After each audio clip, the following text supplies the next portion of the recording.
Герой нашего выпуска прошел сложный боевой путь. Отличился на всех участках войны, где только довелось побывать. Огромные трудности, которые ему приходилось преодолевать, еще больше закалили характер. Но что не может не удивлять, наш герой нисколько не очерствел душой, не озлобился. Напротив, стал еще более человечным, добрым и отзывчивым. Ветеран Великой Отечественной войны Мухарбек Келигов ушел из жизни в 2003 году, оставив у всех, кто его знал, светлые воспоминания, став достойным образцом не только для родных, близких, но и для тех, кто начинает свой жизненный путь.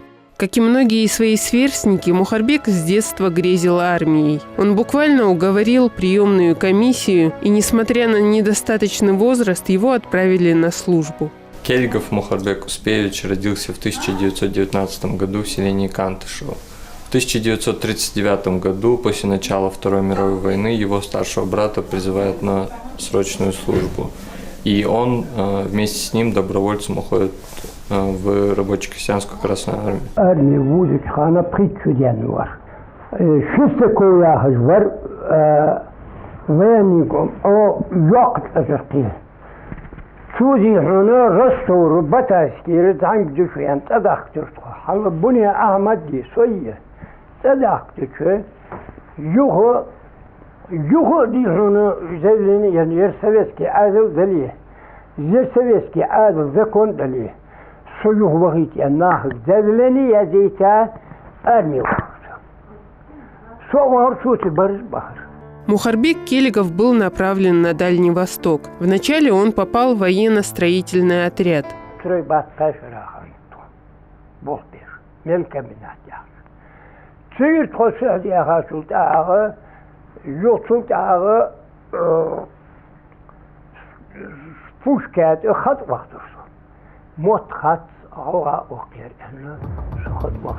Непростая обстановка на Дальнем Востоке приводила к необходимости укрепления границы. Огромное внимание уделялось как разведке, так и охране границы. Для этого тщательно отбирали наиболее способных.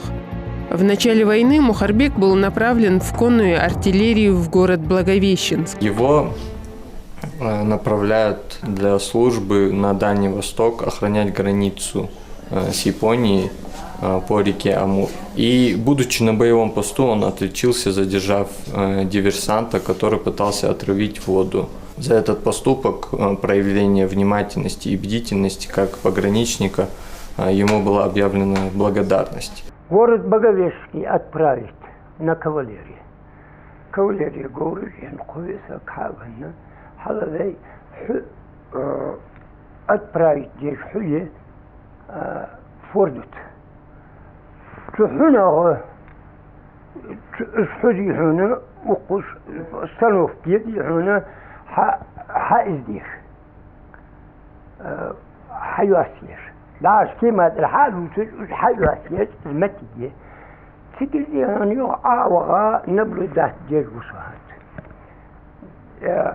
أستاذ جوك فورد داها بيئة قرد بغوشسكي الدهر كتاي دوزونتي وين فوزونتي دوزدي لامب ييش نبلو ذات دير وصهات شو تاع لامب ييش ها جاون لامب ميش حسن الكرك ايش اللي حسن الكرك ودلاس حسن والله ها تخبص تخطاس جبري وسط وين حتى يخدع ولا ديشا خطل يشتاق ديشا تاع ذاقلها بعد تجيها ديشا دي طعم ديشين جابه حدي هنا رزق جات ديشتو فاستنوف كدي هنا حق يعني شتو شي ودلا ديش ياها حشويلر شبيون إذ حتولج هذه مي تديتنش آخر لكر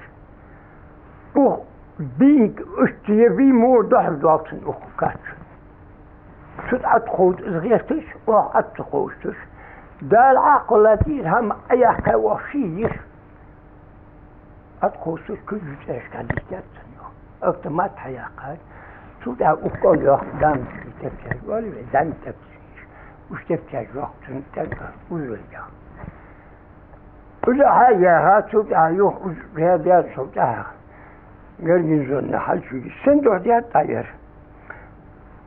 Ya da sen diyalat okçu erç. Söz at kutulet. Da kutu tuğa. Bu город Боговешенский Одахар, Аудыш, Откудыш, башни ертик, водоладиш, в хичу дестиш, химиелыш, очистиш. Цухичу сдар, чутас ян приказ хантын, на боби. Когда немецкие войска в конце сентября 1941 года начали наступление на Москву, советское командование стало сосредотачивать здесь силы для обороны. Были оттянуты и некоторые части с Дальнего Востока. После начала Великой Отечественной войны он несколько раз подавал прошение о переводе его на фронт. И его просьбы были удовлетворены, и он в группе 10 человек был направлен для обороны Москвы. В те дни немцы уже вплотную подошли к столице советского государства и уже через бинокль могли видеть Кремль. И его направили для службы в разведке.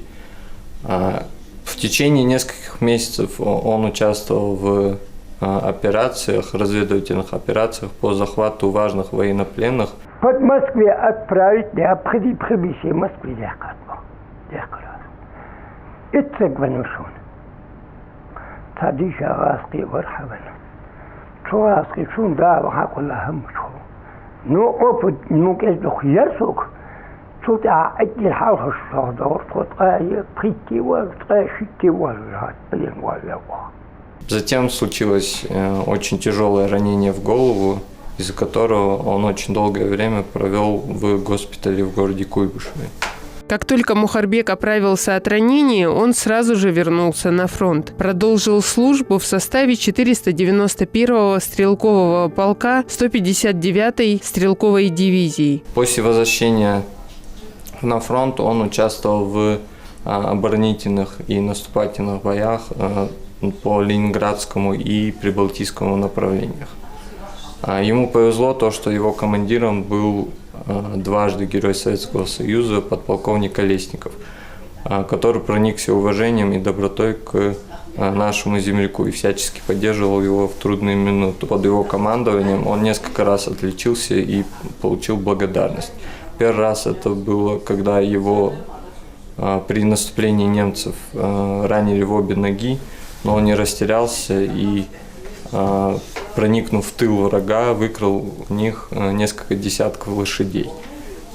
И второй раз, когда они наткнулись на группу мотоциклистов, немецких мотоциклистов, и он, проявив чудеса отваги и мужества, расстрелял их и лично вынес из поля боя подполковника Колесникова.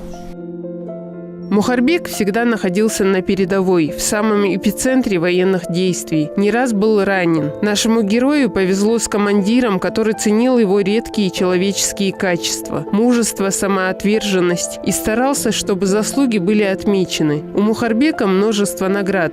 У него очень много благодарностей и наград со стороны руководства Советского Союза. Среди них можно отметить 2 ордена Отечественной войны, орден Красной Звезды и многие памятные награды. Боевой опыт Мухарбека и его способности привели к тому, что он не был демобилизован в связи с депортацией ингушей в феврале 1944 года. Наш герой даже не знал о том, что его родные в ссылке. Его оставили на фронте. Узнал Мухарбек о депортации своего народа только когда был направлен в Можайск для обучения новобранцев. У Керигова Мухарбека Успеевича был очень сложный боевой путь. Он был много раз ранен, но всегда возвращался в бой и дошел до победного конца. После победы над Германией его направили обучать курсантов. И он только по пути в город Можайск узнал то, что наш народ был депортирован в Среднюю Азию. Во время этой войны здесь как депортация пошла, он об этом вообще рассказывал, только плакал, он не мог эмоцию свою выдержать, только от этой боли Но все равно он ни на что, несмотря, не бросил, ни фронт не бросил, ничто не бросил. Несмотря на все перенесенные невзгоды, Мухарбек нисколько не замкнулся в себе. Он был открыт для всех и каждого. Вот с ним, когда сидишь, думаешь, он младше меня. Он и со старшими, и он и с младшими, со всеми общался он. Ну, мужественный человек был. Воевал до конца. Брат его Маги звали. Они вместе прозывались, его нету, без вести пропал. Нашего героя отличало повышенное чувство ответственности. На редкость отзывчивый, он готов был помочь всем, кто хоть сколько в этом нуждался. Когда у нас будет свадьба или похорон, он 3 дня и 3 ночи домой не приходил, пока там все не пройдет. Он самый старший был в фамилии. Как младший он был. Мы даже стеснялись, что он делает. Я не буду это делать. А он не стеснялся. Все, пока похорон не пройдет, свадьба не пройдет. Как молодой он был. Старался, чтобы всех угодить, чтобы все дело пошло по нормам, все хорошо. Он никогда не считал себя старшим, там, чтобы ему кто-то подорожал, или кто-то ему там, его считал, что он герой такой. Он все время был таким открытой душой он был. Он уважал всех стариков, уважал детей, уважал женщин, уважал.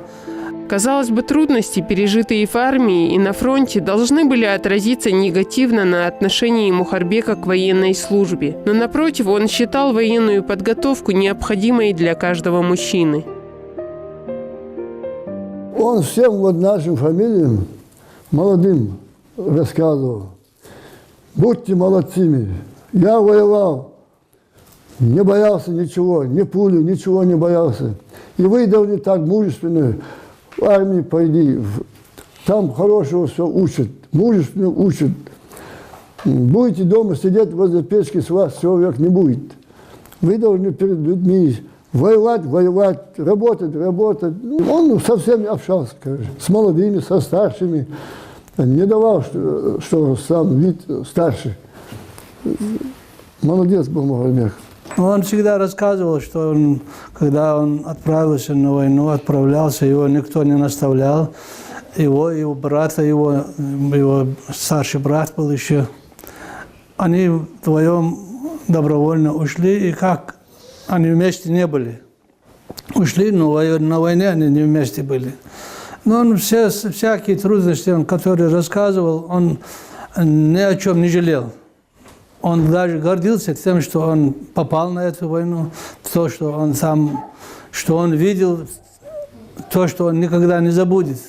Но он все время говорил об этом младшим, нам и младшим, и старшим, что надо защищать Родину душой, гордостью. Вот так он рассказывал. После возвращения домой Мухарбек женился. У него большая семья, множество внуков. Впрочем, по-отечески Мухарбек относился ко всем многочисленным родным. У нас в семье 10 человек, 3 сестер, 7 братьев было. После военного времени, когда мы появились на свет, он был начальником охраны в колхозном полях там всюду. Все время он был там начальником охраны работал. Дома он был, как и все, отец. У нас деды не нянчились с детьми, он строгий был очень. Человек честен, только он может быть человеком, он говорил. У нас мы ни в чем не нуждались. Единственная жесткость у него, очень жесткий был. Он не для нас только отец, он всем сыновьям, братьям, всем, он для них тоже был отцом. Вот сейчас я его представляю, был он очень добрый, мужественный, боевой. Всем, кто у нас в этой фамилии, кто его знает, всем каждому не так угодишь, как хотите. Но я знаю, что он добра только желал всем. Добра, и он что мог помочь. Нет, у него есть свое, у него возьмет, у другого возьмет. Помочь он в любое время готов был. Вот таким я его помню. До конца своей жизни Мухарбек оставался порядочным и честным со всеми. Этому он учил и своих детей, родных и близких. Человек чести, он может быть только человеком, он говорил. Никогда не обманывать никому. Если один раз обманешь, захочешь еще раз обмануть. Человек без чести, он не человек, говорил. Свое не отдавать, чужие не берите, говорил. Внешне, без преувеличения, воинственный, готовый в любую секунду дать отпор, где-то взрывной, наш герой все же был сторонником мирного решения проблем. Но в то же время Мухарбек понимал, что, к сожалению, приходит момент, когда нужно отстаивать свободу родной земли. Война – это очень тяжелая вещь, он говорил. По мере возможности ни в коем случае нельзя, говорил, такого допускать. Раз уже допустили, надо отстоять свою честь. Он в первую очередь говорил, он не говорил там, я там Келигов, я там это, другой, я ингуш, он говорил. Этим все сказано было, говорит. Потеряю я честь, я потеряю ингушей честь, он говорил. Фотографии, документы и другие вещи Мухарбека Келигова бережно хранятся в семье. Материалы о жизни героя во многом благодаря той же семье сегодня могут увидеть посетители Ингушского государственного музея краеведения в Назрани. Мы можем представить посетителям материалы о судьбе участников Великой Отечественной войны, в том числе это и костюм с медалями и наградами, и папка, в котором есть удостоверения о этих наградах, фотографии личные. Также есть биография и газетные вырезки со статьями о Келигове Мухарбеке Успеевиче. От лица музея хотел бы выразить благодарность родственникам Келигова Мухарбека Успеевича за то, что они передали нам материалы о его судьбе, то, что мы можем представить посетителям его боевые заслуги.